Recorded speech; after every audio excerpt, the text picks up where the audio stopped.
Tapi tak dinafikan polis adalah satu institusi yang tahap kepercayaan dan integriti dia sedang mengalami proses penambahbaikan lah. Sebab polis ini agensi paling berkuasa dekat Malaysia, yang deal dengan rakyat Malaysia hari-hari. Kalau orang sebut KDN, first benda polis. KDN polis. So bila ada isu melibatkan polis, memang benda tu akan mendapat perhatian sangat luas lah. So daripada kisah penutupan jalan tu, dia untuk persidangan ASEAN. Actually persidangan ASEAN tu sangat bagus sebab dia dipuji oleh ramai orang. Delegasi antarabangsa pun rasa selamat dengan apa yang berlaku, dengan kawalan dia berikan oleh pihak polis. Sebagai contoh, Presiden US Donald Trump, dia pun kata polis dia bagus.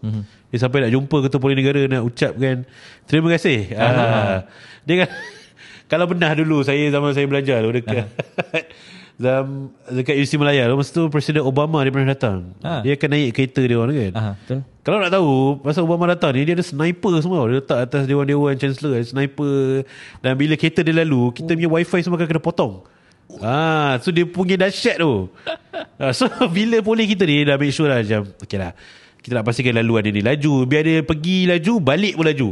So jangan bazir dengan masa rakyat Malaysia. So memang a good thing. Tapi reform polis ni kita tak nak lah cakap pasal power jaga jalan je.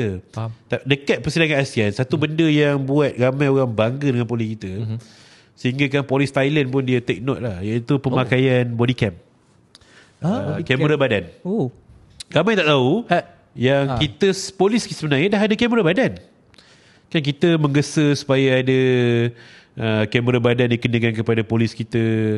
Actually kita dah ada, cuma belum menyeluruh. Okay, saya cerita sikit lah cadangan ini bermula daripada tahun lepas 2024. Dan bila 2024 tu kita peruntuk dalam 1,000 kamera kepada 1,000 pegawai. Dan kemudian tahun ni kita tambah dalam 7,000 lagi. Tetapi body camera ni hanya terpakai kepada polis-polis yang melakukan rondaan. So tak semualah, macam polis dekat pejabat tu tak nampak lah body camera ke apa kan. So mostly polis yang ronda, yang hari-hari bertemu dengan rakyat Malaysia, dia orang kena pakai. Memang ada. Dan kalau tengok gambar besar, memang boleh perasan lah. Besar tu. Dia letak mana? Dia letak dekat sebelah atas, sebelah sini. Dan bila polis Thailand datang persidangan ASEAN tu, dia kagum dengan polis Malaysia. Sebab Thailand pun ada, cuma Malaysia ni lagi power. Dia tak boleh usik. Maksudnya rakaman kamera tu, polis kita tak boleh usik, tak boleh nak ubah atau nak delete. Dia solid lah. Maksudnya dia macam satu kotak yang dia rekod je apa yang berlaku. Benda ni bagus lah untuk menambah keyakinan orang kepada PDRM. Make sure PDRM ni pegawai tak terlibat dengan salah laku. So bagi saya itu adalah reform yang sangat-sangat besar lah. Sangat-sangat besar. Dan saya itu reform pertama saya suka. Tahun lepas cerita yang hangat kat Malaysia ni dia lah Sheriff movie. Kita orang ikon beli KDL tengok apa-apa masa filem tu keluar. Memang seronok. Dan kita tahu dalam polis ni ada JIPS, macam watak Sheriff tu lah. Dia daripada Jabatan Integriti dan Pematuhan Standard. Dia orang ni polis yang tangkap polis. Betul, tangkap polis. Tapi itu pun kadang ada orang kritik. Orang cakap polis kot, mana nak tangkap polis So kerajaan dengar benda tu, kita buat pula IPCC.